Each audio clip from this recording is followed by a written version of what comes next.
குரு கடாட்சம், குரு அருள் உண்டாகட்டும். மீண்டும் ஒரு நல்ல காணொலியில உங்களெல்லாம் சந்திக்கிறதுல மகிழ்ச்சி. என்னன்னா, என்னோட ஆன்மீக வாழ்க்கையில நான் பல விஷயங்களை நான் கண்டிருக்கேன், பல விஷயங்களை நான் பார்த்துருக்கேன். அதை தாண்டி கிட்டத்தட்ட ஒரு 8 வருஷம் என்னுடைய ஆன்மீக பயணம் அப்படின்றது தொடர்ந்து இருந்துகிட்டு இருக்கு. இதுல ஒரு குரு எப்படி நம்மளை அணுகுவாரு, குருவோட அருள் எப்படி சாத்தியப்பெறும், ஒரு குரு எந்த மாதிரி எல்லாம் நம்மளை அப்ரோச் பண்ணுவார் அப்படின்றது இந்த வீடியோல நான் என்னுடைய அனுபவத்தை அப்படியே நான் ஷேர் பண்றேன். வீடியோவை ஸ்கிப் பண்ணாம பாருங்க. ஏன்னா ஒவ்வொரு மனிதனுக்குமே இங்க என்ன தேவைன்னா குரு அருள் அப்படின்றது அவ்வளவு ஒரு இம்பார்ட்டன்டான ஒரு விஷயம். ஏன்னா இங்க நீங்க இறைவனை நீங்க பார்க்கணும், இவங்களுக்குள்ளார நீங்க உணரணும், கடவுள் தன்மையை தான் அறியணும் அப்படின்னாலே முதல்ல ஒவ்வொருத்தருமே என்னன்னா இந்த குருவினுடைய அருள் அப்படின்றது அவ்வளவு இம்பார்ட்டன்டான ஒரு விஷயம். ஏன்னா குருவுடைய வழிகாட்டுதல் இல்லாம இறைப்பாதை அப்படின்றது சாத்தியப்படாத ஒரு விஷயம். இன்றைய இருக்கின்ற காலகட்டத்தில் அன்னைக்கு பட்டினத்தார் இருந்தாரு, அதை தாண்டி வள்ளலார் இருந்தாங்க, இவங்களுக்கெல்லாம் யாரு குரு இருந்தாங்கன்ட்டு நீங்க கேட்கலாம். கண்டிப்பா இந்த கேள்வி எனக்குள்ளேயும் அப்ப எழுந்திருக்கு. ஆனா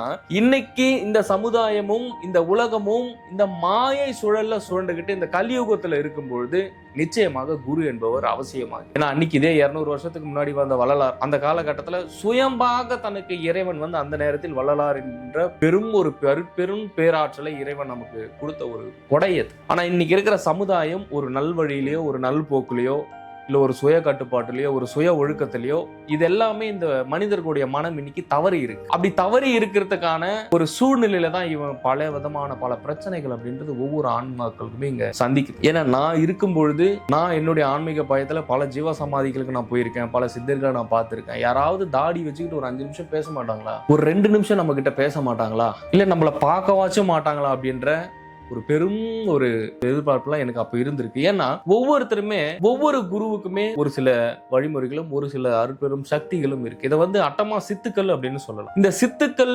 பயன்படுத்தி குருமார்கள் என்ன வேணாலும் செய்ய முடியும், அதாவது இறந்தவரை கூட உயிர்ப்பிக்க முடியும் அப்படின்னு வள்ளலார் சொல்லியிருக்காரு. இதெல்லாம் சாத்தியம் தான், இதெல்லாம் உண்மைதான். ஏன்னா இந்த உடலில் இருக்கும் பொழுது இந்த மனதினுடைய கட்டுப்பாட்டில் முழுமையா ஒரு ஆன்மா செயல்பட்டுக்கிட்டு இருக்கும்போது உடல் கடந்த நிலைகள் அப்படின்றது இங்க பல பேருக்கு தெரியாம இருக்கு. இந்த சத் சித்து அப்படின்னு சொல்லப்படக்கூடிய இந்த பெரும் சக்திகள், இந்த சத்தும் சித்தும் இந்த இரண்டும் ஒன்னாக சேரும் பொழுது என்ன ஆகும்னா ஆகாய பெருவெளி திறக்கும். இந்த ஆகாய பெருவெளி திறந்துதானா என்ன ஆகும்னா முழுமையாகவே இறைவன் பால் இறைவன் கிட்ட இருக்கக்கூடிய அனைத்து சக்திகளுமே வெட்டவெளியாய் பரபிரமமா எங்கும் பரவி இருக்கிற இறைவனிடத்தில் இருந்து பலவிதமான சக்திகள் அப்படின்றது ஒவ்வொரு ஆன்மாவுக்கும் ஒரு தனிப்பெரும் கருணைன்னு கூட சொல்லும். அப்பேற்பட்ட ஒரு பெரும் சக்திகளும் ஒரு பேராற்றல்களும் ஒரு மனிதனை நோக்கி இறைவனும் இயற்கையும் கொடுக்கும் பொழுது அந்த சக்தி நமக்குள்ள இல்ல ஒரு குருவோட பார்வை நம்ம மேல படுறதே பெரிய விஷயம். அப்படி குருவினுடைய பார்வையும் குருவினுடைய அருளும் அந்த அருட்பெரும் கருணையினுடைய ஜோதி வடுமை இருக்கக்கூடிய இறைவனுடைய சொரூபமான அந்த பேரொளி நம்ம மேல விழும்போதே நமக்கு உண்டான கர்மாக்களாக இருக்கட்டும், நம்மளுடைய வினைகளாக இருக்கட்டும், இல்ல நாம் முப்பிறப்புகளிலும் இப்பிறப்புகளிலும் செய்து வந்த பாவ புண்ணியங்கள் எந்த மாதிரி விஷயங்களாக இருந்தாலுமே என்லைட்மெண்ட் ஆனவங்களுடைய கண் பார்வை பட்டாலே போதும், இல்ல அவர்கள் பக்கத்தில் இருந்தாலே போதும். அவங்க பக்கத்துல இருக்கும் போதே உங்களுக்கு உடலுக்குள்ளாரையும் சரி உங்களுடைய மனதிற்குள்ளையும் இந்த உடலையும் மனதையும் கடந்து உள்ளுக்குள்ளார இருக்கிற உங்களுடைய ஆன்மா பரவசம் அடையுதோ, யாரு ஒரு குருவை நம்ம பார்த்த உடனே அந்த குரு மேல ஒரு ஈர்ப்பு வருதோ, ஈர்ப்புனா நீங்க தவறுதலா எடுத்துக்கூடாது. ஈர்ப்பு அப்படின்னா அந்த ஆன்மாவினுடைய அந்த மேக்னெட்டிக் அந்த ஆன்மாவினுடைய அந்த சக்தி அந்த ஆன்மாவிலிருந்து வெளிவரக்கூடிய ஆறாவும் உங்களுடைய ஆறாவும் கனெக்ட் ஆகுதோ அது குருவின் பாலும் இறைவன் பாலும் நடக்கக்கூடிய இறைவன் நகர்த்தக்கூடிய ஒரு விஷயம். அது அந்த ஒரு ஃப்ரீக்குவன்சி அந்த அலைகளும் கரெக்டா பொருந்தும் போது எளிமையா அந்த குரு உங்களுக்கு என்ன உபதேசம் கொடுக்கிறார், குரு உங்களுக்கு என்ன சொல்லி புரிய வைக்கிறார், குரு உங்களுக்கு என்ன சொல்ல வர்றார் அப்படின்றது எளிமையா ஒவ்வொருத்தருமே புரிஞ்சுக்க முடியும். ஆனா இது எல்லாமே நான் பண்ண மாட்டேன், எனக்கு எதுக்கு இதெல்லாம், நான் யோகம் பண்ணி நான் என்ன பண்ண போறேன், நான் குரு அருள் வச்சுட்டு நான் என்ன பண்ண போறேன், சரி இறைவனை பத்தி தெரிஞ்சுட்டு நான் என்னையா பண்ண போறேன்னா அப்படி கிடையவே கிடையாது. இங்க பிறப்பெடுத்திருக்கின்ற எந்த ஆன்மாக்களாக இருந்தாலும் சரி ஒவ்வொருத்தருமே இங்க பிறவி பிணி பிறவி கடன் பிறவி வினைகளை தீர்க்காமல் வாழ்க்கை என்றது அவ்வளவு எளிமையாக ஒவ்வொருத்தருக்குமே மாறாது. இது எப்போ நீங்க ஒவ்வொருத்தருமே நீங்க புரிஞ்சுக்கிறீங்களோ, இந்த விஷயங்கள் எப்போ ஒவ்வொருத்தருக்குமே தனித்தனியா உங்களுக்கு உண்டான இதனுடைய அவேர்னஸ் ஆக இருக்கட்டும், இதனுடைய உணர்வும் இதனுடைய விழிப்பும் எப்போ ஒரு மனிதனுக்கு தெரியுதோ அப்பவே அவருக்கு சிவபெருமான் காட்சி கொடுத்துருவாரு அருட்பெருஞ்சோதியா. அப்படி இறைவன் காட்சி கொடுக்கும் போது என்ன ஆகும்னா முழுமையாக ஒவ்வொருத்தருக்குள்ளேயும் இருக்கின்ற பல பிறப்புகளும் பல வினைகள் எல்லாமே தீர்ந்து போகும். இதைதான் பட்டினத்தாறு நம்ம குரு பிரம்மானந்த ஸ்ரீ சிவபிரபாகர சித்தயோகி சுவாமிகளா இருக்கட்டும், இல்ல நந்தனாரா இருக்கட்டும், பல சித்தர்களும் பல குருமார்களுமே வலியுறுத்துறதுக்கான முக்கியமான காரணம். ஸோ ஏன் இதெல்லாம் நான் சொல்றேன்னா, அப்போ குருமார்களும் சித்தர்களும் தவ வாழ்க்கையில் இருக்கக்கூடியவர்கள்.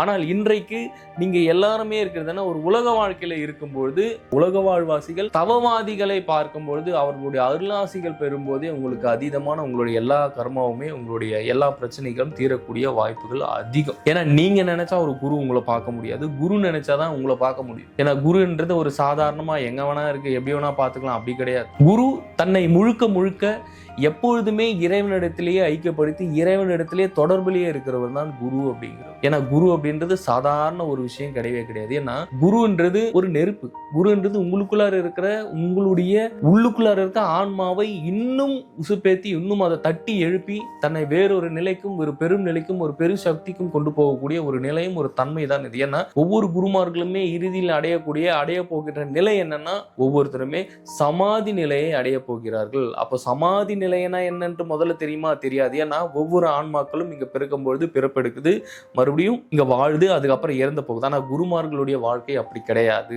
குருமார்கள் இறுதியில் சமாதி அடையக்கூடியவர்கள், தன்னுடைய உயிரை நேராக இறைவனிடத்தில் கொண்டு போய் சேர்த்து இறைவனிடத்தில் ஐக்கியப்படுவதற்கு உண்டான ஒரு பயிற்சிகளில் ஈடுபட்டு கொண்டிருக்கிறார்கள். ஆனா ஆல்ரெடி அவங்க இறைவனை பார்த்துட்டு இருப்பாங்க, இறைவனை சேர்ந்துட்டு இருப்பாங்க, இறைவன் கிட்ட ஐக்கியமாயிட்டு இருப்பாங்க. ஆனா தன்னை முழுமையா இறைவன் கிட்ட சரணாகதி அடையக்கூடிய நிலையை ஒவ்வொருவரும் யோக பயிற்சிகளில் யோகமாக செய்து தன்னை இறைவன் கிட்ட கொஞ்சம் கொஞ்சமா முழுமையா நகர்த்திட்டு போறதான். இதுதான் ஃபைனலா பாத்தீங்கன்னா இந்த தன்மையை தான் வள்ளலார் அடைஞ்சார். அந்த வள்ளலார் அடைஞ்ச அந்த ஒளி தேகம்ன்றது அவ்வளவு ஒரு எளிமையான விஷயம் கிடையவே கிடையாது. ஏன்னா வள்ளலார் எந்த சித்தர்களும் அடையவே முடியாத ஒரு நிலையை போய் தொட்டார். அந்த நிலைதான் அருட்பெருஞ்சோதி நிலை அப்படிங்கிறது. ஆனா அதுக்கு முன்னாடி இருக்கிற எல்லா சித்தர்களுமே சமாதி அடைஞ்சாங்க. அப்ப அந்த சமாதி எல்லாம் பொய்யா, அப்ப சமாதி எல்லாம் கிடையாதுன்னு கேட்கக்கூடாது.